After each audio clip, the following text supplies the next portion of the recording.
All right, it is the Sports Mashup number 9 on April 28th, 2021, the eve of one of the more overrated events, but it's fun to talk about, and it's a good talking point for a sports program such as this one. But yeah, I mean, I think a lot of people that like the NFL draft probably think it's overrated, but we'll get into that momentarily. I'm glad I probably turned off people who listen to this who were caring about the draft. I just called it overrated. That's fine. I think people should agree with that, but whatever. Let's get in the NBA. We'll start there as we usually do, and we try to limit the amount of time that we talk about it because really doesn't matter until you get to like the conference finals. Not really, no. But anyway, the race for the number 4 seed in the Eastern Conference is apparently on. I mean, I think the Knicks are going to get it. Honestly, they look really good. They look so much better than I thought they would be. Like, it's unreal. It's been what since the trade deadline? Yeah, I mean, you look at what they've done. 10 wins, 10-1 in their last 11. That one loss was, of course, to my team, so, shout out. But Chris Paul, basically the only reason the Suns won that game. But the Knicks are right now a game up on the Hawks and 2 games up on the Celtics, two on the Heat as well for the number 4 seed. They're 4 games behind Milwaukee, so I don't think they'll catch them, but 35-28. I think any Knick fan would have taken that in an absolute heartbeat because they came into the season. You're looking at a team that's probably bottom 4 in the league. And if Julius Randle didn't break out the way he has, Emmanuel Quickley's been a terrific rookie. RJ Barrett's taken like 4 or 5 steps into year 2. So they're good. I mean, they're better. Whoever they play in that 4 or 5 matchup, because I'm assuming they're going to get in there. It'd be a pretty big fall if they fell to 6, but they're going to be really hard to beat. I don't think they'll challenge the top 3 in the East in terms of beating them, but they're so much better than I thought they'd be. So, speaking of the teams in the East, Brooklyn and Philadelphia have clinched playoff spots. Milwaukee will be next, I'm sure. And then Utah is the other one that is clinched in the West, but I'm sure the Suns will be clinching soon whenever that happens. So, there you go. And then Jokic is a heavy favorite for the MVP. Do you think there's anybody even close? Because I really don't think there is. The only person I can think of would be Luka. Yeah, I mean, I don't really think anybody's going to be able to catch Jokic. He's been the easy favorite for a while now, and I just don't see anybody being able to do that. So let me see real quick. It helps that he's on a good team. It would be hard for me to see like the number 10 guy in the league in points per game winning the MVP, but I think he's earned it.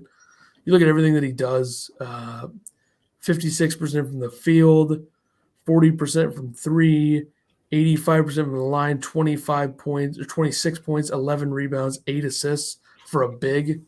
Pretty unreal. So Steph Curry should definitely be in that conversation as well, and probably Giannis a little bit, but you never know. That's, 3 minutes right there in the NBA. I think that's enough of that. So now we can get to the big stuff. And there was a large trade that went down in the NFL. Yeah, was it Saturday?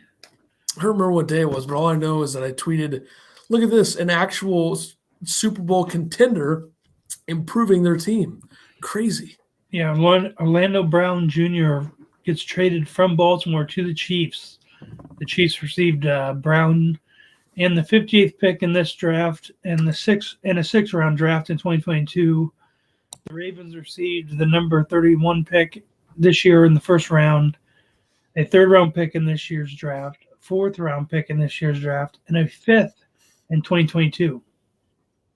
I like the deal for both teams. And there's 1 year left on Brown's contract, but he said he didn't want to renegotiate a contract now. He wanted to show what he was worth this year to the Chiefs, but he wanted to be a Chief. Yeah, I mean, that's probably the sentiment for most guys who wouldn't want to play for a team that's obviously going to be in the mix for a while when you have the quarterback that they have. But this is just really smart. I mean, this is a reload on the offensive line. They cut both of their tackles, and now they've added Joe Thuney at guard. They've added Kyle Long. They've added Orlando Brown. Smart GMing is what we would call that. So I like it for both. The Kyle Long one still throws me off. Do you get him mixed up, or you just don't understand why he came back? Just that he retired and was out a year and then came back. Well, he wants to win. When he was on the Bears, they really only had that 1 year where they had a chance to do something than the whole double doink action. So I know. I there also you think go. his younger brother is better than he is. Well, is what it is. Schedule reveal will be on Wednesday, May 12th. So we'll see the primetime matchups, the week one, the game that starts the season, which I'm assuming is probably going to be like I don't know if it'll be a divisional game, but like maybe the who's the Bucks extra opponent this year on that 17th game? The Colts, I believe. That could be a good first game. I can't really think of a divisional game where the Bucks would play somebody that anyone would care about. Like Breeze is gone, so who wants to watch it? Darnold versus Brady week one. Oh baby, yeah, no, it's not going to happen.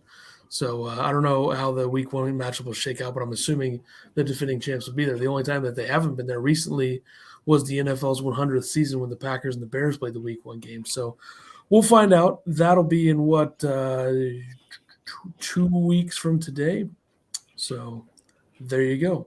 We had another trade today that went down, which I'm told involved a quarterback. Is that right? Yeah, Panthers traded Teddy Bridgewater to the Broncos for a 6th-round pick. Yeah, I've said on the show multiple times that I was pretty certain that Sam Darnold would be the starter for Carolina, and But I think Bridgewater's you had contract to is a make little this move weird. to define that. Yeah, and Bridgewater's contract is a little much if he's not going to start for Carolina at least. I don't know what Denver's going to do. I know Drew Lock is there. Drew Lock's going to be playing for something because he wants to get a contract, I'm sure. And we'll see. I don't know. Should be interesting to see who the starter is week one there. But And it shakes up the I draft. still think Bridgewater did plenty well off last year for the team he had around him. I mean, with one of the best backs in the league out for the entire year, pretty much, and only basically Curtis Samuels to throw the ball to. Yeah, we'll see how Denver looks at him. I don't know how that's going to go, but I mean, he's up there. He's got 3 receivers and one really good tight end, another decent tight end to throw to. Yeah, he'll definitely have some weapons there, no doubt about it. Now the real question is, do we do our mock drafts now or save that for the end? Well, it's up to you. I'm down for either. I mean, I say we just do it now, get it done, get it out of the way, and then we'll circle back to the draft just to kind of get some final thoughts at the end. But we'll start now, I guess. We each did a mock draft, and we will count how many we get right in the first round, which won't be a high number because it never is, because trades happen and all that stuff, and it's hard to pinpoint those, and you don't know what's going to happen and the whole deal. But I'm assuming we have the same first pick, so Jacksonville will select quarterback Trevor Lawrence, Clemson, and I'm sure you have the same. No, okay. I'm shaking things up. They're trading that pick. Okay. No, they're taking Trevor Lawrence. Yeah, and then second pick, I have the New York Jets selecting quarterback Zach Wilson out of BYU. So I think the first 2 picks are pretty set in stone. Yeah, the third one I think is where we're going to start changing. With the third pick, the San Francisco 49ers via the Miami Dolphins select. Go ahead. Mac Jones, Alabama. I am going with Mac Jones, quarterback, Alabama. So as much as I don't agree with the pick, I will say this. Mac Jones is a safe pick for a team that has the amount of weaponry and as good of a team as the Niners are, and as good of an offensive coach as Kyle Shanahan is. He's a safe pick for them, good pick for them, good fit. But trading up to 3 to do it, I don't like. No, but for them to for the other people outside of the Niners that want to say that Mac Jones is a system quarterback, how he played behind an NFL line with NFL caliber receivers and running backs, well, good, because that's what he's going to the NFL to play behind. And look at Joe Burrow. Joe Burrow was pretty damn good before he got hurt, and he had a ton of weapons, a legendary offense. If you can have that in college, you're just blessed because that's where you're going to have the rest of your career in the NFL. And it helps to have good coaching, offensive coaching, when you're going into that situation. And I think with everything he's dealt with in Cincinnati for Burrow, Zach Taylor's a pretty good offensive coach, and then Shanahan's just next level. So I think it's a good situation for Mac Jones. What I don't like is trading up to 3 to do it. So I don't know what's going to happen with Garoppolo. A lot of people seem to think he's going to get traded to New England. That's not going to happen. Like, there's no way. He's not getting traded back. I don't see that happening. No, Mac Jones is first going to go in there to learn the offense. Yeah, he'll sit a year. I'm pretty sure that's always been the case. But you never know, because Garoppolo's ankles, he might get hurt week 8. That could happen. Yeah, I would not be surprised at all if Garoppolo got hurt. So and they already got rid of their backup quarterback.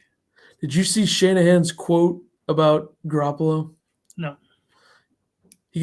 Someone asked him, can you guarantee that Garoppolo will be on the roster week 1? He said, I can't guarantee that anybody on earth will be alive this Sunday.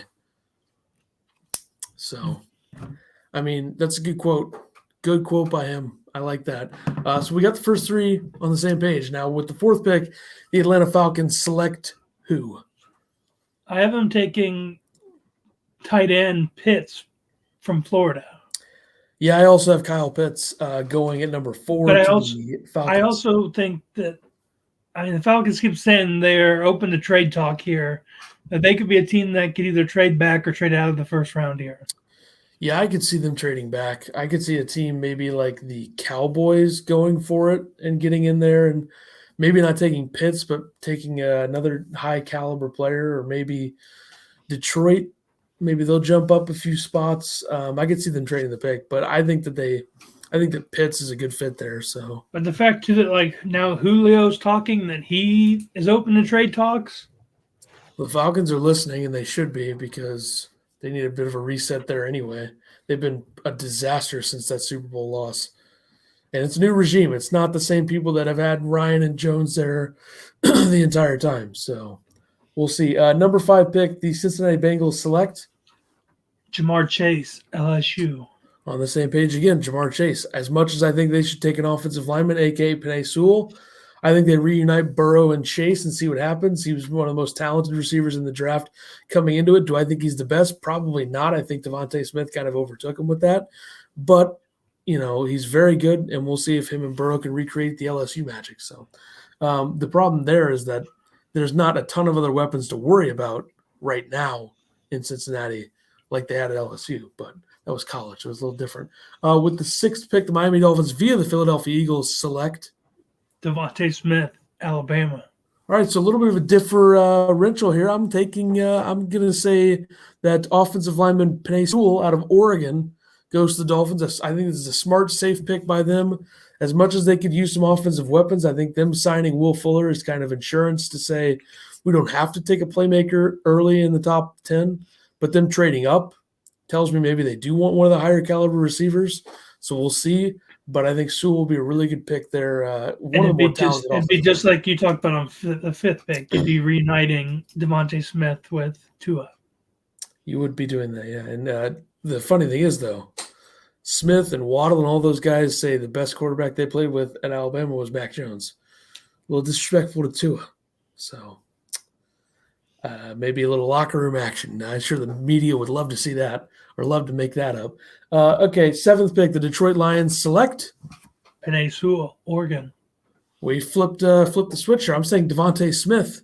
Got to get some weapons for Jared Goff, or else he's going to be throwing to me next season. Yeah. So he also needs a little protection. Well, I think their line right now is good enough to not have to take a first-round top 10 offensive lineman, because they have Frank Ragnow there, a good center. They have decent tackle Decker and an okay offensive line, but we'll see. With the 8th pick, the Carolina Panthers, who drafted all defense last year, select Waddle, Alabama. All right, so they take an offensive player. We'll see. I'm going with cornerback Patrick Surtain out of Alabama, who is an absolute stud. Easily the number 1 corner in this draft for me. I think the separation between him and number 2 is a little more significant than a lot of people think, but that's just me. So I think they continue the defensive trend. They already have a pretty good defense. This would add to it. This would give you a true number 1 corner down the road, and we'll see. Number 9 pick, Denver Broncos select Micah Parsons, Penn State. I also have Micah Parsons going there. They need to reload a little bit on defense. They have some veteran guys there that, aren't playing their best ball, and we'll see if they can upgrade there. And by the way, that's what 3 Alabama players each so far in the first 9, except you have Smith, Waddle, Jones. I have Smith, Jones, Surtain. All right, number 10 pick, the Dallas Cowboys, who are once again in a top 20 spot after missing the postseason. Select who? Surtain. All right, so you're having Surtain at 10. They could definitely use defensive help. That's why I'm saying that they take the best edge rusher in the class, which is, in my opinion, Kwity Paye out of Michigan, who really overtook Gregory Rousseau.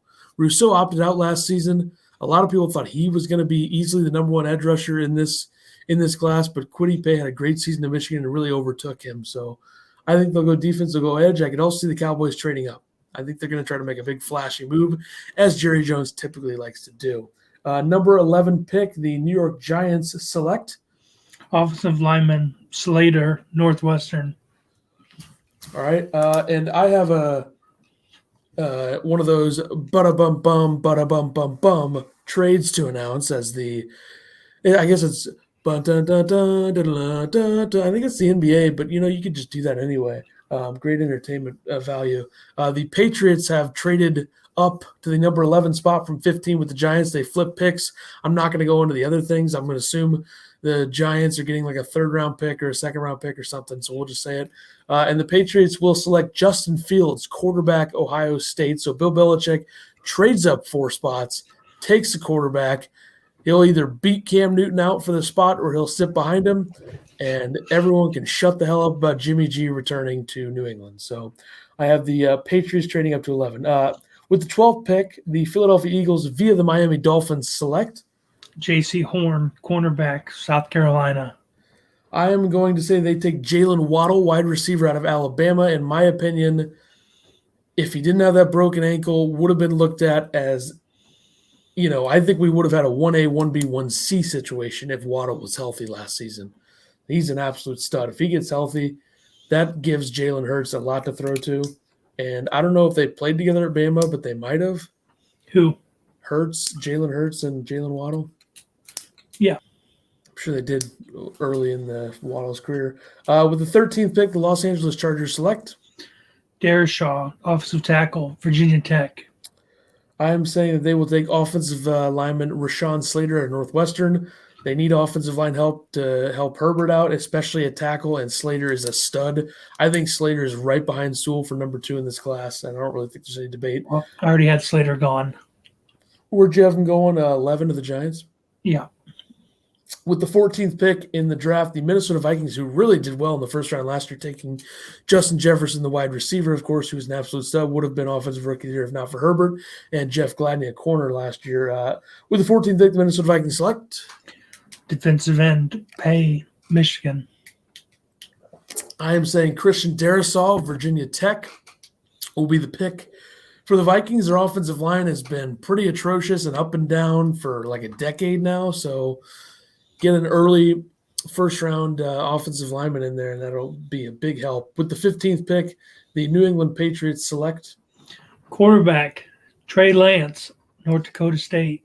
So you have Fields falling, possibly in the first round, as I heard from a teaser, but we'll see. So with the mock trade, I have the New York Giants at 15. They select offensive lineman Elijah Vera Tucker out of USC, who is very good, very versatile. He can play tackle, he can play guard, he can probably play center if you wanted him to. Not as versatile as Elton Jenkins was coming out of Mississippi State, but still very good. And the Giants, another team that they're 1 or 2 pieces away on the offensive line from really having something there.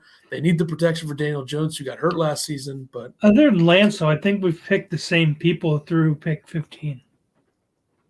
Well, Elijah Vera Tucker as well. Well, I have him coming at pick 17, but all right. Yeah, we're pretty close to on the same page. I get a little crazy, though, in the like 20 through 30, so 20 through 32. All right. With the 16th pick, the Arizona Cardinals, who for some reason people think they need a receiver right now, maybe not in the first round, maybe the second or the third, I don't know. They do have a little bit of age on that receiving core, but the 16th pick, the Arizona Cardinals select cornerback, Farley, Virginia Tech. We agree. Cornerback Caleb Farley, Virginia Tech. A lot of questions here with his health status, but I heard that there was rumblings that someone would trade up for him, like the Saints or something might trade up for him. So we'll see what happens there. But we both have him going there with the 17th pick. The Las Vegas Raiders select, and you tease this. Offensive tackle, Vera Tucker, USC. I am saying J.C. Horn, South Carolina cornerback. But I think the Raiders are going to end up taking someone random. And I had Horn go at 12 to the Eagles. If the Raiders take a corner, they're going to take Kelvin Joseph, who nobody has going in the first round for the most part. They're going to take someone like that because they really love to do that weird stuff, like with Cleveland Farrell in the first round in the top 5, or with Damon Arnett in the first round, which everyone had like a 4th round grade on him. So they like to do weird stuff. So I don't expect to be right about the Raiders pick. But the Raiders literally got rid of their whole top offensive line. So yeah. But did you see how many games they blew because of their defense too? Like that game against Miami where Fitzpatrick made that throw with like his helmet being turned to the side. Their secondary is atrocious. Yeah. Also, when they played the man, when they could have played zone, that Hail Mary pass go. Yeah, their defense sucks. Miami Dolphins, 18th pick. The Miami Dolphins select linebacker Collins, Tulsa. All right, I'm going to say they take edge rusher Gregory Rousseau out of Miami. I talked about earlier. Looked at as number 1 guy. He's a beast. He's a specimen going into this draft. But in terms of edge rushers, and then he sat out the year, and now he's been overtaken by Kwity Paye. We'll see how he looks in the NFL, but he'd be a good pick for Miami. Stay in Miami. So with the 19th pick, the Washington football team selects Auso Koramora.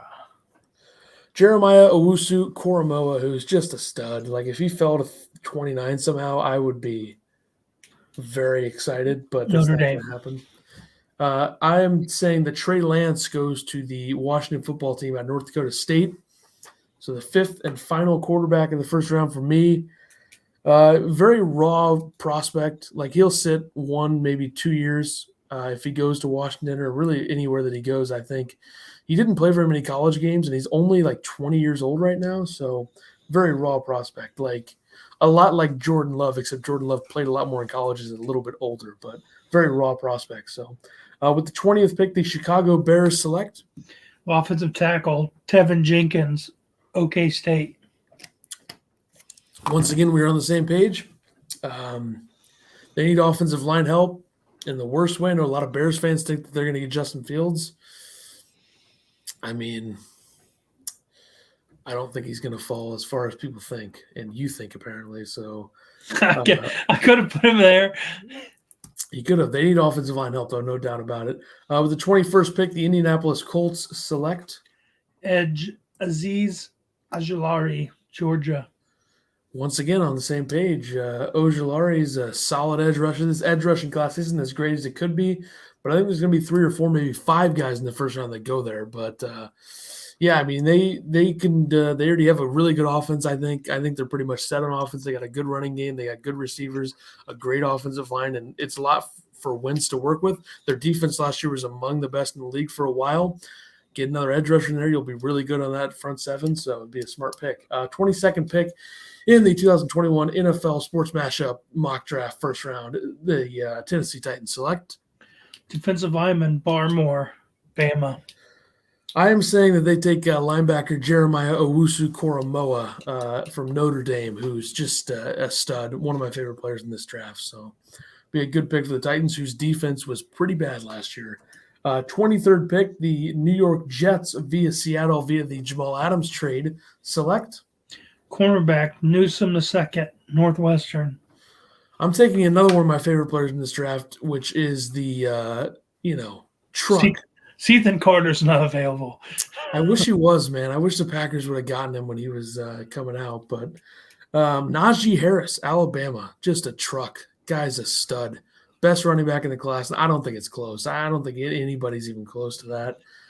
So I think that they'll get a guy with Zach Wilson. They'll pair them together. Then they start working on their defense after that. So 24th pick, the Pittsburgh Steelers select linebacker Davis, Kentucky.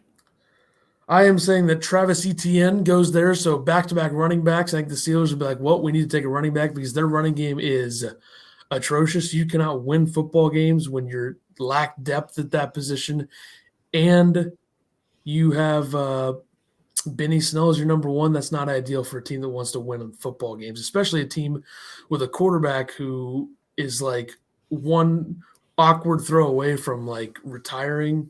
So I don't usually love taking a running back in the first round, but when it's a big need or you love the prospect that much, I think you should do it, which I think is what the Jets will do, and that's what I think the Steelers will do. With the 25th pick, the Jacksonville Jaguars via the Los Angeles Rams via the Jalen Ramsey trade select safety Trayvon Moehrig, TCU. I'm going to say that Jalen Phillips, the edge rusher from Miami. So 2 edge rushers from Miami go in the first round for me, and I think he'll go there. He's a nice player, solid get. And Urban Meyer, they've been loading up at every position with veteran guys, young guys, the whole deal. They'll get a nice rookie edge rusher in there. 26th pick, Cleveland Browns. Weird to see the Browns at 26. They're not at number 1 or 2 or 3 or 4 or 5 or 6 or 7 or 8 like they've been for years. Who do the Browns take at 26? Wide receiver Rashad Bateman, Minnesota. I say Greg Newsom the second out of Northwestern, who I would love the Packers to have a chance to take. Very good corner. This is a pretty good corner class at the top. Okay, the guy I just had the Jets take. So bada bang, bada boom. And the Jets could definitely use some defense. So I'd love for them to take Najee Harris, like I said. But 27th pick, the first of 2 picks in the first round for this team, the Baltimore Ravens select wide receiver Marshall Jr., LSU. And every few picks were on the same page. Same thing here. Terrace Marshall Jr., LSU. Ravens love to add the player that everybody thinks they should take. Well, I mean, they love to get the guy. Other than Marquise Brown, and they got someone else in free agency. Who'd they sign? They signed Sammy Watkins? Was it them? Yeah. But other than those two, they are thin at receivers. They're like historically over the last 10, 15 years, the Patriots, the Packers, the Ravens, all of those teams have been tremendous at drafting. And the Ravens are like the poster team for what Twitter wants them to do. Like Patrick Queen, everyone's like, that's such an obvious pick. Lamar Jackson, Devin Duvernay in the 3rd round or whatever that was. Marquise Brown. They love to do that. They're like the Twitter team. 28th pick, New Orleans Saints select defensive end Phillips, Miami. There's another guy that I like, Zaven Collins, Tulsa linebacker. I think he's going to slip a little bit. I would have had him going to the Raiders a couple months ago at 17, and now I'm going to have him fall back a little bit and go to the Saints. That's the guy I had going to the Dolphins at 18. Yeah, I dropped him back a little bit, but I really like him. He's very versatile. So, 29th pick. I want to hear, yeah. You go first on this. I'm going with I don't love the pick. I would be okay with it, but I'd rather they take somebody else pick, which is Landon Dickerson out of Alabama, the center. Replaces Corey Linsley. He's an in-the-trenches guy. He's not afraid to break a couple bones and, start some fights on the field, that type of nasty offensive lineman that you need. He'd be a fine pick for me. I wouldn't be mad about it, but there's another guy that I'd rather take. So who you got? I haven't taken offensive line from Bama. I haven't taken Leatherwood. I'd like that too. I'd like that a lot more actually, because tackle is a very big position of need. Because I don't know if Bakhtiari will be back to start the season. I think Leatherwood though in the first round might be a slight reach, as would Dickerson, as would most picks here probably. But I know the Packers are just going to do something insane, either trade out or nobody's going to expect them to do something, and it's going to be like they never take who anybody thinks. So we'll see. 30th pick, Buffalo, the Bills, they select linebacker Jason Owe, Penn State. Once again, same page. I have them taking him as well. I could see them possibly taking a corner, but we'll see. 31st pick, the Baltimore Ravens via the Kansas City Chiefs via the Orlando Brown trade select edge rusher Joe Tyron, Washington. I have them taking my favorite player in the first round and the number one guy that I want the Packers to take, and it would kill me if the Packers didn't draft this guy and passed on him. Asante Samuel Jr., Florida State corner, just a stud. Him and Jair Alexander would be so good together. I mean, oh, God, I would love for the Packers to do that, but I have the Baltimore Ravens doing it because the Ravens do this to me every year. Like, I wanted the Packers to have a chance to take Patrick Queen last year. Ravens did it. I mean, screw the Ravens, really. If the Packers and Ravens are within 5 picks of each other, that's not something that I'm a fan of. So, Well, they got you 2 picks on each side of you. yeah, don't love that at all. Pretty brutal night ahead tomorrow night. But I will have someone record me while the Packers pick tomorrow night, because last year I yelled the F word when they picked Jordan Love. So that'll be good. 32nd pick, your Bucks. Who do they select? Running back Najee Harris, Bama. I hope to God that does not happen. I really do. And I hope to God that the pick that I have them taking as well doesn't happen either, which is Elijah Moore, wide receiver, who's a speed demon out of Ole Miss. And I didn't adjust my mock draft after they re-signed Antonio Brown earlier. Which is still, that's only from when his agent says that too. It's still like, until I see it, that like he's there. Mean, Rappaport reported it though, so you know. I didn't see his thing. I just saw the ESPN thing saying that his agent, it only was clarified from Brown's agent. It'll happen though, and Elijah Moore would be perfect because one of those receivers is probably going to get hurt, and Elijah Moore is a speed demon. Don't you dare wish that. Well, it happens every year. I mean, Antonio Brown got hurt last year during the thing. Mike Evans had that thing that happened, but it'll probably just be Scotty Miller. He'll just get hurt after torching King again. All right. Well, hopefully Asante Samuel Jr. is on the other side next time. But you'll have, if you pick Elijah Moore, you'll have 6 guys at receiver basically. You'll have Evans, Godwin, Brown, Miller, Moore, Johnson. Mm-hmm. Pretty good. So, all right. Then you got the 4 tight ends. That's true. A lot of depth. And somehow the cap does not exist, apparently. I don't know. And it's smart for some guys to take less money to stay to try to win. But here's some notable guys that I didn't have going in the first round that a lot of people think could go in the first round. Trayvon Moehrig, TCU, safety. Rashad Bateman, wide receiver, Minnesota. Rondale Moore, who I love, and that'd be a great pick for the Packers if they find a way to get him. Wide receiver, Purdue. Linebacker, Jamin Davis, Kentucky. Cornerback. You're naming these guys off that I had picked. I didn't have these guys in there, so it's notable that, they fell. Kelvin Joseph, cornerback. Someone had him in the first round going, and I just went with it, and I don't know what school he went to, so there you go. Defensive tackle Christian Barmore, who you had in, out of Alabama. Edge rusher Joseph Osai out of Texas. Offensive tackle Sam Cosmi out of Texas. And wide receiver Kadarius Toney out of Florida. And then your big guy that you didn't have going is Justin Fields, Ohio State. Yeah. Yeah, there's no way he's falling out of the first, but I've seen crazy things happen, I suppose. And that's the NFL draft. The only thing that could switch it would be that the Patriots stay with their thing and they take Fields and Lance falls. I think Lance falls, but like to the football team, mid-first. 18, so. All right. We'll circle back at the end and just give final thoughts before the draft happens tomorrow at the end of this podcast. But college basketball, quick rundown for you. Trent Frazier, DeMonte Williams, both returning to Illinois next season. Illinois is going to be experienced. They're not going to be as talented. They'll still be good. We'll see. You added 2 more to this. For their 5th season. 5th season, yes. You notice I went and switched your Jordan Bohannon thing. Is it his 6th? Yeah. That is absurd. There you go. Because he had a free year this year. Yeah. And then you had Jordan Bohannon returning to Iowa for his 6th season. Marquette adds Kerr Coath, a 6'10 forward from Oklahoma. And Jalen Pickett transfers from Siena to Penn State over the likes of Oregon State, Michigan, Gonzaga, and Baylor. I mean, that's just playing time right there. He's really talented mid-major guard, but Michigan has a great class coming in. Gonzaga has a ton of guard depth, and Baylor has a ton of guard depth. Oregon State pretty much does too. So that's playing time. He was the 25th best point guard in college basketball.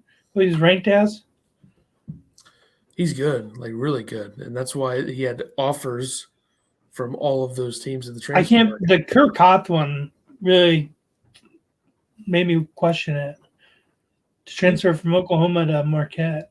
I mean, that's another place where he's probably going to play more with the way that Oklahoma's been recruiting now that Moser's in there. And also, he's really good defensively. So he's a good rim protector for Shaka Smart to have. Well, I know, but Marquette's going to be in such a rebuilding process for a couple of years with losing. I think they'll overachieve a little bit, though. Like, I think there'll be a fringe, like, middle of the road Big East team. I mean, you already lost the Twins the previous year. Yeah. Then you lose your head coach. You lost other players. You lost the one last week to Duke, Theo John. I think the big thing here is that this just shows how much Marcus Howard kind of hid all the issues that Marquette had. Because when he was there, he was like the leading scorer in the country, carrying them. They made the tournament that year.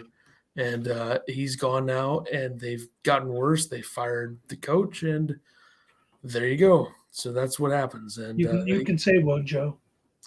I just, I don't feel like name dropping everybody. So golf-wise, what do we have here?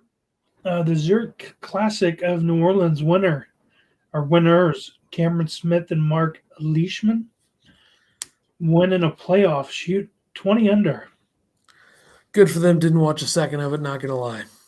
I didn't win any of it, and every time I was trying to check the scores to see where the standings were at, you couldn't find it on the app. You had to go on the PC to look at it, and it would never update it. It was just some like a PDF file almost, so you couldn't keep track of it or anything. I don't even know if it was able to be watched.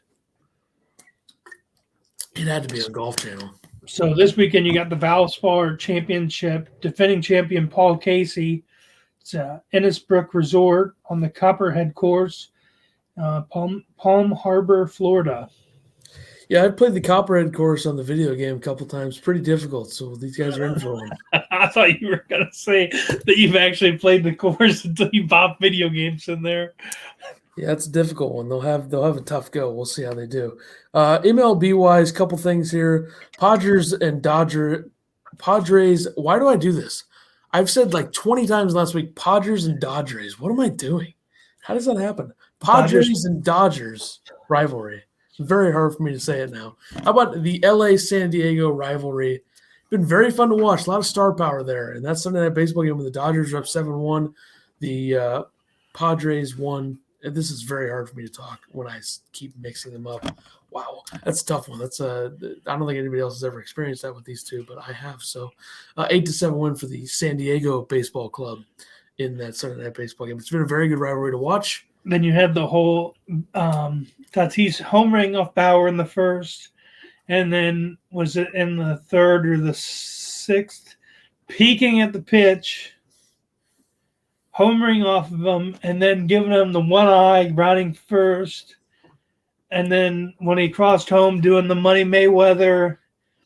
I mean, it's good for the game. It's entertaining. Well, no, even Bauer said it in that after or post-game interview. He said, I like it. He's like, it's hard enough to score runs in this game. So if someone can hit one off me, this is before he saw that Tatis was peeking at the pitches.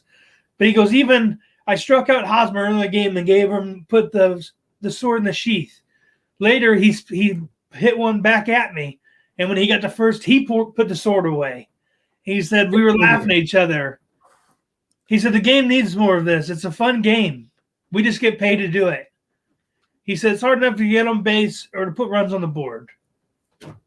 I agree with all that. And the Freddie Freeman, Anthony Rizzo thing has been good too. Whenever Rizzo was yelling, Frederick! On the run. And then tonight, Rizzo struck him out because the Cubs were down 10-0 and Rizzo was pitching, and Rizzo struck Freeman out. Good for the game. And the funny thing about the Bauer-Tatis exchange on Twitter was Bauer responded to the thing of Tatis possibly peeking at the pitch sign, and he just asked daddy is what Bauer said, because everyone knows Trevor Bauer's daddy is Manny Machado, who is on deck in that situation. So that's all you got to do is just ask him. He'll tell you the pitch. So very good rivalry for the game. And I don't think people have noticed how good Mike Trout has been this year. Like, my God. I mean, it sucks that he plays for a team that hasn't been that good, and he's on the West Coast, and the average fan doesn't see him a lot. But man, he is batting .420, 6 home runs, 14 RBIs, 1,306 OPS, and a nice amount of at bats, 69. So just having an unreal season, probably going to win MVP again. Hopefully the Angels are actually good and can make the playoffs, but I don't think people are noticing how good he is. And another guy that we pumped the tires of. Well, who was it? Was it Pujols just had a streak? He broke a streak or something of 13 stolen bases without a throw at him. I haven't seen that anywhere. All I know is that Pujols is continuing to hit some home runs. He got like 5 this year. So, But yeah, your guy deGrom, I had to throw this in there. He ties Nolan Ryan's record for most strikeouts through first 5 starts of the season at 59. And then he also had another record for it was his 33rd start in which he only gave up 1 run or fewer and failed to get the win. He debuted in 2014. Second at this is Teheran at 25 with the same time span. deGrom is 2-2 with a .51 ERA. 2-2. But yeah, and that should be embarrassed. Since deGrom debuted, he's had 33 starts in which he only gave up 1 run or fewer and failed to get the win. That's amazing. And since that time, Teheran's had it happen 25 times. The Mets lost 1-0 tonight. deGrom had 9 strikeouts in 6 innings, gave up 1 run. That's embarrassing. So, wasting the career of a probable Hall of Famer who might win his 3rd Cy Young this year. So, there you go. NHL-wise, just wanted to get to this. Before we get to the TV deal, the race to 100 points for Connor McDavid is on. I believe he had 2 assists in the game tonight. Last time I checked, which puts him at 83 points with 9 games to go. It's going to be tough for him to get there, but hopefully he does because I think it'd be great to watch. Actually, he had 3 points tonight, so he's 16 points away. He had 3 assists tonight, so he needs 16 points in the next 9 games to get to 100 points in a 56-game season. Run away for the Hart Trophy, obviously. Run away for the Art Ross. He's got 84 points on the year, and the number 2 guy is his teammate Leon Draisaitl at 67. So, and there's 3 guys tied for 60, which is McKinnon, Marner, and Kane. So, yeah, I mean, there's nothing else to say. This is one of the best seasons we've seen in a long time in the NHL. 84 points in 47 games. They haven't even clinched. Yeah, I mean, they're definitely going to be in the playoffs, and it's great for the game that he'll be in there, but he's had an unreal season. He's going to end up being – I honestly think this. I think if he stays healthy, he's going to end up being one of the best players ever. No doubt about it. And if he played when Gretzky was playing, he would be putting up the same numbers that Gretzky was putting up. Because he still gets beaten up now. Like, obviously, it was worse with all the hooks there was on Lemieux and Gretzky back in the day. But his speed, I mean, he would be scoring 6 goals a night if he wanted to, if he played in the 80s. Goaltending was terrible then. So yeah, but so are the skates. Yeah, but, like, the talent is off the charts. I don't think it matters what he's playing with. He's going to do whatever he wants. I'm just saying the skates aren't nearly like they are now, what they were when Gretzky played. Now, the question is who is going to bump off of my top 5 of all time whenever McDavid gets on there, because he will be on there. We'll see. Who's there now? Well, Lemieux, Gretzky, or Howe, Crosby. Easily. No doubt. Crosby's definitely the first one off of there. Okay. I don't know why you don't like Crosby. I guess I understand, but, like, he's one of the best players of all time. There's no doubt about it. No, he's not. 1,319 points in 1,033 games, 3 Stanley Cups. How much more do you want me to say? He's going to need a lot more. 2 Art Rosses, 2 Rocket Richards, 3 Lindsays, 2 Harts, 2 Conn Smythes.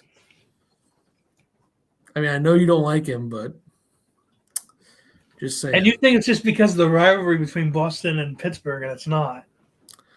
I mean, even if you hate him for, like, yelling at the refs or flopping or whatever you want to say, I mean, I don't know. I don't really. I guess I don't look at hockey that way. There's very few guys I don't like in the NHL or like go out of my way to not like. I don't know. I just look at it differently. I just enjoy the sport. I don't know. Like I like Patrick Kane. Big fan of Patrick Kane. He's top 15 probably of all time, maybe top 20, but I digress. Teams that have clinched playoff spots in the West, you have Vegas, Colorado, Minnesota. You're more than likely going to have Colorado against Minnesota in the first round. And then I'm assuming it'll be Vegas versus St. Louis, maybe Arizona. But the North, Toronto is clinched. Edmonton will clinch soon. The East, nobody's clinched, but I'm assuming the four there will likely be Washington, Pittsburgh, Boston, and the Islanders, unless the Islanders continue to slide and the Rangers pop in over them or the Bruins, which I don't think the Bruins are going to fall with the way they've been playing. Then the Central, you have the top three there. Carolina, Florida, Tampa have clinched there, and I'm assuming the fourth there will probably be Nashville. But I'll tell you this, Florida, Tampa in the first round is going to be a 6 series. I think Tampa's better, but that'll be really fun to watch. So we'll see. Who would you rather the Bruins play in the first round, the Capitals or the Penguins? Penguins. So you need to jump the Islanders and get to 3 if you want that to happen. So there you go. Which I think they might have, but we'll see. And finally, to finish this off, I don't really care at this point. The Bruins goaltending is playing really well. I'm just a little worried about their defense in the playoffs because you look at some of the guys they have playing in the back end right now. I mean, not great. No, but Tuukka's back. Swayman's playing really good. Wouldn't be worried at all about their forward group. Their top 2 lines have been sick since Taylor Hall got there. So, all right, let's go now to the second part of the big TV deal. This is huge for the NHL. Great for the game. Say what you want about who they sign new deals with. You're going to get more eyes in the game. It's huge because they're going to be now on the same footing as the NBA in terms of the rights with the league. So the second TV partner for the NHL next season, the other one, of course, was ESPN, Disney, that whole deal they signed there, is going to be, and I put likely because it wasn't official, but then I didn't change it. So it's going to be Turner Sports, which is TNT, TBS. They have signed the deal. The previous deal between NBC and Disney had a part of it last time on the previous deal for NHL.TV that they ran. Now they're just going to merge it with ESPN Plus, was about $300 million. ESPN is already paying $400 million for the first part, and Turner is going to pay $225 million. So that's $625 million on this new TV deal, which more than doubles from the last deal. So that's tremendous. Obviously, a 7-year deal, just like ESPN's was.